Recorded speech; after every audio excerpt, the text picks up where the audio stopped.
અત્યારે ચીકુ ધોઈને કમ્પ્લીટ કરી જશે અને મમ્મી ચીકુ છોલે છે તો આવી રીતે છોલી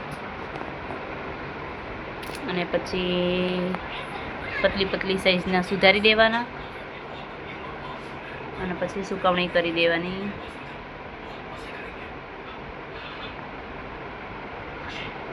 અત્યારે સિઝનમાં કરી દેવાનું એવું બોલો. વધારે સિઝનમાં અત્યારે ચીકુ મળતા હોય સસ્તા ત્યારે આવા છોલી નાની નાની ચીલીઓ બનાવી ટુકડા કરી એને સૂકવી દેવાના, પણ અંદર સૂકવવાના, બહુ તડકામાં નહીં સૂકવવાના. સુકાઈ જાય પછી એનો ફ્રીજમાં પેલી બેગમાં ભરી દેવાનું, કાં તો પછી ડબ્બામાં પ્લાસ્ટિકની બેગમાં. પછી જ્યારે ઉપવાસ હોય એવું કંઈ હોય અને એ વખતે ચીકુ મોંઘા મળતા હોય, ના મળતા હોય, એ વખતે એ ના થોડા ટુકડા પાણીમાં પલાળી રાખવાના.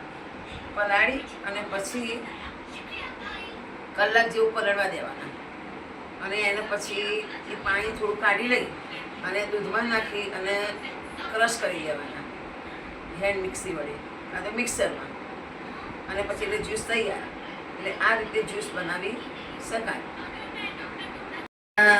ચીકુ છોલી કાઢ્યા, હવે એના ઉપર છાલ ઉતારી દીધી. હવે એના ટુકડા કરવાના છે, આવડા એના કાઢી દેવાના બીયા અંદર. આ રીતે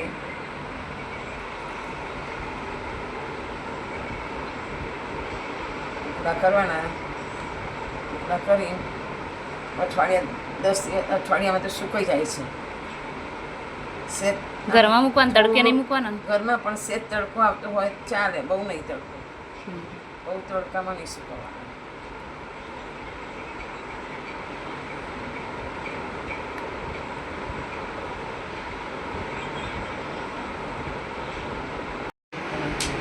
તો આવી રીતે સૂકવી દેવાના.